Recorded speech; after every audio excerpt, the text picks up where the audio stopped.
Hello students, I welcome. Today in this session I will discuss about the literary devices that I used in this poem, the Ball poem. So let's start to get some literary devices and figure speech that has been used by the poet. First we will get what is poetic device. So poetic devices are a form of literary device used in poetry. So they are essentially tools that a poet uses to create rhythm, enhance a poem's meaning or intensify a mood of feeling. So for creating poetic effect, the poet has used many figures of speech and literary devices. Let's start to get the figure of speech that has been used by the poet. What is the boy now who has lost his ball? What is he to do? So first figure of speech we are getting interrogation. A question is asked not for the sake of an answer but for the poetic effect. Here you can see what, and what is used for asking question, but here it is used by the poet for creating poetic effect. Next figure of speech we are getting here alliteration.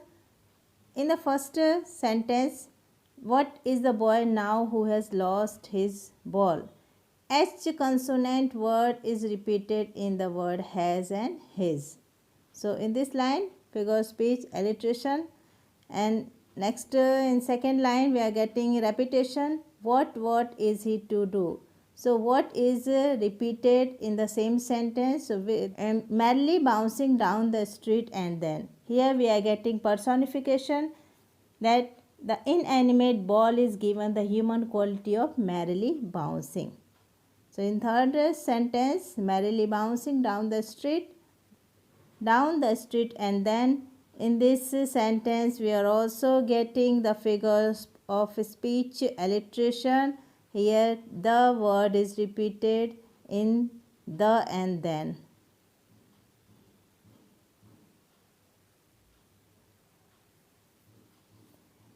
Internal rhyme, we are getting the figure of speech internal rhyme in second sentence. What is he to do? To, the rhyming word to and do are used in the same sentence for poetic effects. We are getting internal rhyme. Exclamation, merrily over there it is in the water. We are getting exclamation, and exclamatory form is used for poetic effect. So these are the figure of speech that is used by the poet. So some more literary devices has been used in the stanza 1. Anaphora, use of repeated words in two or more lines. What is the boy? What, and merrily bouncing merrily over. So students, in all four sentences, in the first paragraph, you are getting the words are repeated in every, just what word start the first sentence, and also the same word is started in second sentence here, what, and merrily, both third and fourth sentence start with merrily. So we are getting here the anaphora because the use of repeated words in two or more lines. Next one, assonance, repeated use of vowel. So repetition of vowel sound. Here it is used in boy now who lost. So we are getting assonance imagery. When poet says merrily bouncing down the street, it create image. And repetition of what is repeated. Here as it is told you what is repeated. So students, move to the next paragraph. No use to say, oh, there are other balls. An ultimate shaking grief fixes the boy. In the first sentence, we are getting the figure of speech litotes. By using the word no, we find here the figure of speech litotes because use of negation, it is used to convey the positive meaning, and that it is useless to say that there are other balls. An exclamation and exclamatory form is used for poetic effect.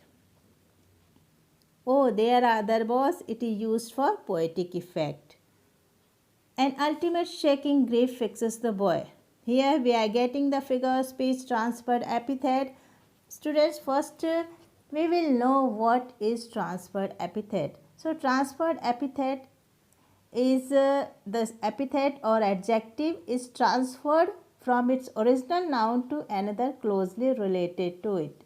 So here the adjective ultimate shaking. The ultimate shaking has been transferred from the boy to his grief. From the boy to his grief with which he is closely related. An ultimate shaking grief fixes the boy. This, the transferred epithet is we are getting in this sentence. As he stands rigid, trembling, staring down. In internal rhyme, in this sentence we are getting internal rhyme. The rhyming word trembling and staring are used in the same sentence and it creates poetic effect, and it is the figure of speech internal rhyme. All his young days into the harbor where. One more figure of speech we are getting. The sound of consonant st is repeated the word stand and staring. Here you can say stand and hearing. The consonant sound is repeated in the sentence. We are getting figure of speech alliteration. All his young days into the harbor where. So we are getting the figure of speech transferred epithet because the adjective young has been transferred from the boy to his day with which he is associated. From the boy, all his young days. It is from the boy to his days he is associated. Into the harbor where his ball went. Figure of speech we are getting metaphor.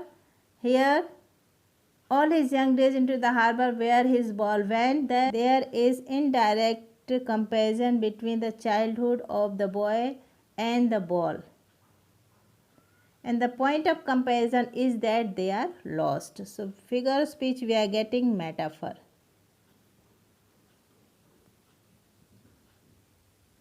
I would not intrude on him. Here the figure of speech in this sentence we are getting not by using not word. Negation is used to convey the positive meaning that I would leave him alone. So which figure of speech we are getting? Litotes. A dime another ball is worthless now. An overstatement. Here a dime another ball is worthless now. An overstatement that another ball has no value. We are getting figure of speech hyperbole. Now he senses first responsibility in the world of possessions. So we are getting here figure of speech epigram. And what is epigram? Here in Hindi we say sukti or muhavre. So epigram, it is a brief pointed saying which is introduced with an aim to excite, surprise or attract attention. So we are getting here his first responsibility. He senses first responsibility in the world of possession. We are getting figure of speech epigram. So before you, the literary devices are repetition, use of word ball, transferred epithet as it is told to you. The adjective ultimate shaking has been transferred from the boy to his grief. The adjective young has been transferred from the boy to his day with which he is associated. Third one, epigram, a pointed statement that the loss of the ball teaches him the meaning of what it feels to loss of one's worldly possessions. So these are the poetic devices in this sentence. Move to next paragraph. In a world of possessions, people will take balls. Balls will be lost always, little boy. So first figure speech we are getting apostrophe. Direct address is made to the boy who doesn't respond. Apostrophe. Next one we are getting repetition. The ball is repeated in the same sentence. The figure of speech repetition we are getting. Alliteration, the sound of B is repeated in the word ball, bee and boy. Alliteration, ball, bee and boy. We are getting the figure of speech alliteration. The consonant sound is repeated in this sentence. In third sentence, we are getting figure of speech litotes. Negation is used to convey a positive meaning that one hardly buys a ball back. No one buys a ball back. So here we are getting figure of speech litotes. Money is external. He is learning well behind his desperate eyes. We are getting the figure of speech transferred epithet. The adjective desperate has been transferred from the boy to his eyes. So, with which he is closely related, we are getting figure of speech transferred epithet. Synecdoche, one more figure of speech in this paragraph. In this sentence, he is learning well behind his desperate eye. Here, synecdoche, part eyes and stand for the boy. The epistemology of laws, how to stand up. How to stand up knowing what everyone must one day know. How to stand up knowing what everyone man must one day know. So we are getting the sound K is repeated the word knowing and know. K is repeated in the word knowing and know. We are getting this consonant sound. With figure of speech we are getting alliteration and must know many days how to stand up. M sound is repeated, must and many. So students, I think these are the figures of speech used in this poem. So I think all you would have understood. Some more explanation are before you. Alliteration, use of sound B at the start of the two consecutive word buys a ball back. Assonance, use of vowel sound E, he is learning well behind desperate eyes. Repetition, ball word is repeated. Rhyme scheme, there is no rhyme scheme followed in the poem. So that is all about the literary devices used by the poet in this poem. So student, I think all you have understood.